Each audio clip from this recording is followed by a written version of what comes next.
기도함으로 새벽 기도에 시작하겠습니다. 참 좋으신 사랑이 많으신 하나님 아버지, 코로나19 사태, 긴 사태를 보내고 이렇게 새벽 기도로 다시 모이게 하시니 감사합니다. 하나님, 여전히 코로나19 바이러스의 사태가 완전히 끝난 것이 아니기에 우리가 조심하지만, 하나님, 우리에게 같이 기도해야 될 기도의 제목이 가득하며, 또한 우리가 새벽마다 주의 이름을 불러야 할 일들이 우리 삶에 가득하기에 하나님의 얼굴을 구하며 나왔사오니, 우리를 안전하게 지켜 보호하여 주시고 우리가 어려움을 당한 모든 일들을 다 회복할 수 있도록 주여 도와주시옵소서. 새벽마다 하나님의 얼굴을 구할 때 우리에게 응답하여 주시고, 우리 평생에 거룩한 습관으로 기도를 삼았사오니 우리 이 기도가 하늘 보좌에 상달되도록 역사하여 주시옵소서. 아버지께서 주의 말씀으로 우리를 채우시며 주님의 위로로 우리와 함께 하시기를 간절히 원하오며 예수님의 이름으로 기도드립니다. 아멘. 네, 오늘 우리에게 주신 하나님 말씀은 시편 11편 1절에서 7절까지의 말씀입니다. 시편 11편 1절에서 7절까지의 말씀입니다.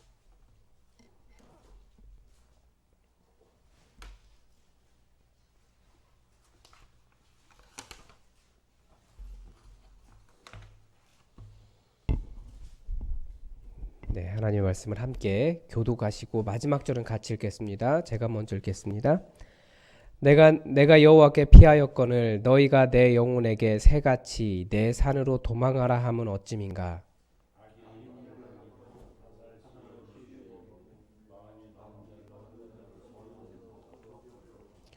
터가 무너지면 의인이 무엇을 하랴.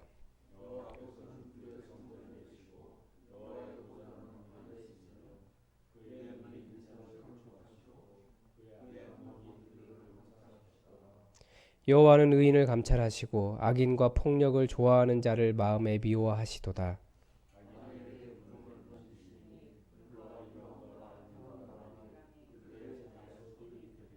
같이요. 여호와는 의로우사 의로운 일을 좋아하시나니 정직한 자는 그의 얼굴을 배우리로다. 아멘. 네.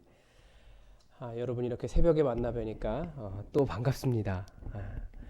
그동안 많이 새벽기도 잘 모이지 못해서 많이 답답하셨죠. 그래도 제가 아는 대로 또 새벽에 또 열심히 나오신 분들이 계신 걸로 제가 알고 있습니다.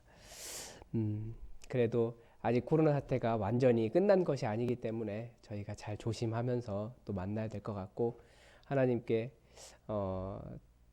우리 교회로 인해서 어려움이 생기지 않도록 우리가 또 기도해야 될 것 같고, 또 많은 사람을 대해야 하는 분들을 위해서 우리가 더 기도해야 될 것 같습니다. 공무원들과 교사분들을 위해서 우리가 더욱더 기도해 주셨으면 좋겠습니다. 이제 학교가 또 개학을 해야 되는데 학교도 코로나19 때문에 어려움 겪지 않도록 우리가 기도를 열심히 해줘야 될 것 같습니다. 제가 군대를 다녀와서 한 기독교 출판사에서 아르바이트를 했었습니다. 군대를 늦게 다녀왔기 때문에 그 아르바이트 기간이 제 진로를 고민하는 그런 시간이었습니다. 대학 시절 내내 신학을 해야 하나 뭐 말아야 하나 고민했기 때문에 그때도 역시 그 문제 가지고 계속 고민했던 것 같습니다. 뭐 신학하려고 하면 그냥 딱 하면 되지 뭘 그런 고민을 하느냐 생각할 수도 있겠지만, 저에게 있어서 신학을 한다, 목회를 한다라고 하는 것은 어떤 삶을 살아야 한다라는 것을 알고 있었기 때문에 마음은 신학을 하고 싶은데 현실적으로 그게 발걸음이 떨어지지 않는 그런 거였습니다. 제 아버지도 목사님이셨는데 믿음도 좋으시고 권능도 있으시고, 그렇지만 목회는 너무나 힘들었습니다. 그래서 제가 느끼는 건 뭐냐면, 이 설교를 통해서 나오는 믿음의 고백과 그리고 실제 삶에서 경험하는 인생은 너무나 다르다라는 겁니다. 어릴 때부터 그런 걸 보고 자란 거예요. 아무리 멋있는 믿음의 고백을 해도 하나님이 침묵하실 때가 더 많더라는 거죠. 그래서 저는 항상 하나님을 향한 굳은 믿음과 동시에 또 하나님을 향한 불신까지라고는 말할 수 없지만 그 인간적인 대책을 찾아가는 현실에 대한 인식이 좀 강합니다. 그런데 그렇게 고민하던 그때 그 출판사 사장님께서 해주신 말이 있습니다. 이 신학교에 간다고 해서 하나님을 더 잘 아는 것도 아니고 또 신학을 하지 않는다고 해서 하나님을 잘 모르는 것도 아니다. 그런 말씀을 하셨습니다. 그래서 그렇게 고민하는 저를 보니 뭐 신학을 하면 힘들다 말하겠지만 또 안 하면 평생 후회할 것 같다. 그런 것은 분명히 알고 있었습니다. 분명히 현실은 그런 믿음의 고백과 그 고백처럼 응답해 주시지 않으시는 하나님 사이에 괴리가 있습니다. 어떤 사람은 그 괴리에서 하나님은 없어 라고 말하기도 하지만 반면에 어떤 사람들은 그런 괴리 때문에 그 인간의 실존이라고 하죠. 인간의 그 현실, 연약함, 그 부족함, 괴로움 그런 것들을 경험하며 오히려 하나님이 더욱 필요하다는 하나님에 대한 필요성을 더 느낍니다. 즉 하나님의 도우심이 없는 것이 아니라 이 하나님 이외에 도움이 없는 현실을 경험할 때마다 더욱더욱 내가 십자가가 정말 필요한 사람이구나. 예수님이 나 때문에 오셨구나. 그렇게 깨닫고 이 시인처럼 고백하게 되는 겁니다. 시인이 1절에서 뭐라고 고백하고 있냐면 내가 여호와께 피하였거늘 이라고 고백합니다. 이게 여호와께 피하였거늘 그러면 여호와께 피한 것이 굉장히 의미가 좀 반감되는데 그냥 끊어진 겁니다. 나는 여호와를 피난처로 삼았습니다. 나는 여호와께 피하였습니다. 나의 피난처는 여호와입니다. 이 고백에서부터 시작하는 겁니다. 이 믿음의 고백은 하나님과 이 시인의 관계가 얼마나 깊은지를 잘 보여줍니다. 우리 신앙의 도전, 오늘 하루 우리가 깊이 묵상하며 하루 종일 입으로 웅얼웅얼 해야 될 그리고 우리 삶에 적용해야 될 하나님의 말씀이 있다면 바로 이 말씀입니다. 내가 여호와께 피하였습니다. 나의 피난처는 여호와이십니다. 시편 1편이 앞으로 시편을 읽어갈 모든 사람들에게 가르쳐준 시편 묵상의 방법이 이것 아닙니까? 시편의 9절이 그저 멋있는 신앙의 고백이나 아니면 나 멋있게 말할 수 있어 라고 말하는 지식이 아니라 정말 그 말씀대로 내 삶에 하나님께서 역사해 주시는 믿음의 권능이 되도록 믿음이 되도록 계속 중얼중얼하고 입으로 외우고 다니고 그리고 입에서 떠나지 않게 하고 하루 종일 만나는 모든 일마다 계속 말씀이 실제가 되도록 만들어가는 기도가 이 시편을 묵상하는 방법이라고 시편 1편은 가르쳐주지 않습니까? 나는 여호와를 피난처로 삼았습니다. 나의 피난처는 여호와이십니다. 여러분은 오늘 어떤 상황을 만날지 아십니까? 그러나 오늘 여러분이 만나는 모든 상황의 정답은 이것입니다. 하나님, 나의 피난처는 하나님입니다. 저를 안전하게 지켜주옵소서. 나의 피난처는 여호와입니다. 저를 지켜주시옵소서. 기도하며 계속 내가 하나님께 피난처를 삼지 못한 나의 문제들을 나의 연약함들을 하나님 앞에 가지고 나아가는 겁니다. 그런데 오늘 본문 속에서 알 수 없는 인물이 하나 나옵니다. 여럿일 수도 있고요. 1절에 여호와를 피난처로 삼은 저자에게 말을 건넨 사람입니다. 바로 너희입니다. 1절에만 나옵니다. 너희가 내 영혼에게 새같이 내 산으로 도망하라 하면 어찌함인가? 새같이 너의 산으로 도망하라 라고 말한답니다. 여기서 너희가 누구일까요? 사실 누구라고 나와 있진 않아요. 그런데 저는 내 영혼에게 말한다는 설정으로 봐서 실제로 누가 그렇게 말하는 사람도 있을 수 있고 나 스스로가 내게 말하는 내 영혼의 속삭임입니다.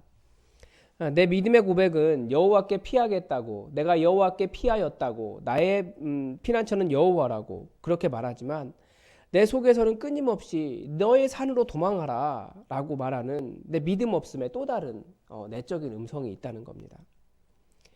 자신의 영혼이 피하려고 가고자 한 내 산이 무엇이겠습니까? 여호와 말고 수많은 대안일까요? 뭐 꼭 그렇게만은 볼 수 없어요.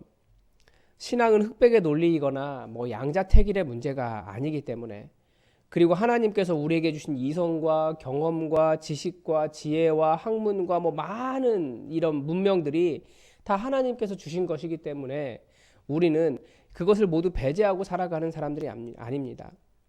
독감에 걸렸는데 병원에 가지 않는 것이 병원에 가는 것이 믿음 없이 하나님께 피하지 않은 너의 산, 뭐 이렇게 말할 수 없는 겁니다.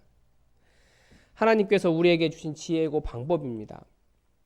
또 어떤 경우는 물론 그런 도전을 해야 될 때도 있습니다.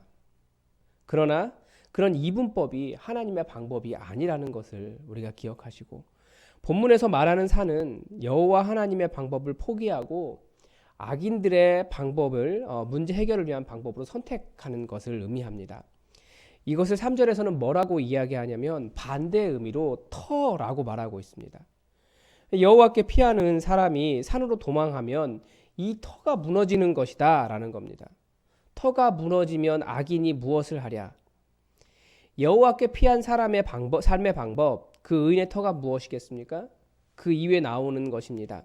그 이후에 말하는 모든 것입니다. 하나님께서 보고 계시기 때문에 끝까지 악인의 길을 가지 않고 폭력을 행하지 않는 삶입니다. 여호와께서는 그의 성전에 계시고 여호와의 보좌는 하늘에 있으며 그의 눈이 인생을 통촉하시고 그의 안목이 그들을 감찰하시도다. 말씀을 따라 선한 삶을 지켜가는 것이나 정의를 버리고 악한 방법을 따라가거나 악한 사람의 방법이 더 효과적이기 때문에 동일하게 악한 방법을 취하면 어떻게 되겠습니까? 이 믿음을 지켜가기 힘든 이유가 믿음을 가진 사람보다 악한 사람들의 형통을 더 많이 보기 때문입니다. 그리고 그들의 방법이 더 효과적이기 때문입니다.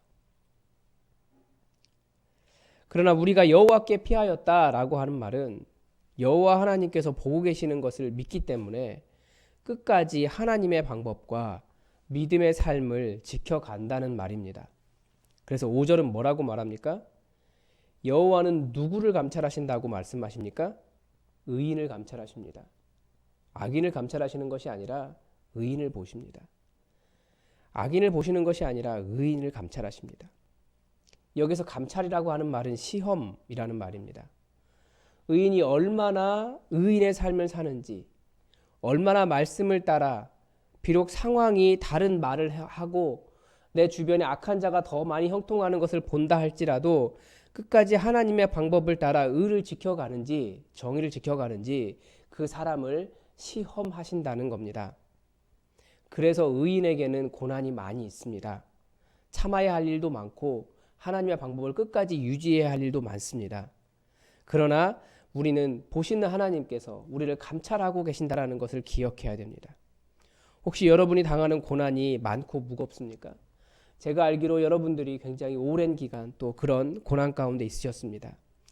의를 지키는 것이 너무 힘들어서 하나님이 원망스러울 만도 합니다. 그러나 하나님은 의인을 감찰하시는 분입니다.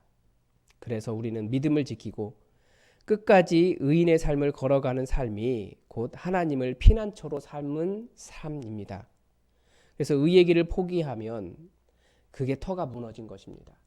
악인처럼 나도 똑같이 그렇게 해야지 라고 하면 의인의 터가 무너진 겁니다. 여호와 하나님께서 감찰하시는 것이라고 했기 때문에 하나님은 분명히 하나님의 구원의 역사를 이루실 것입니다.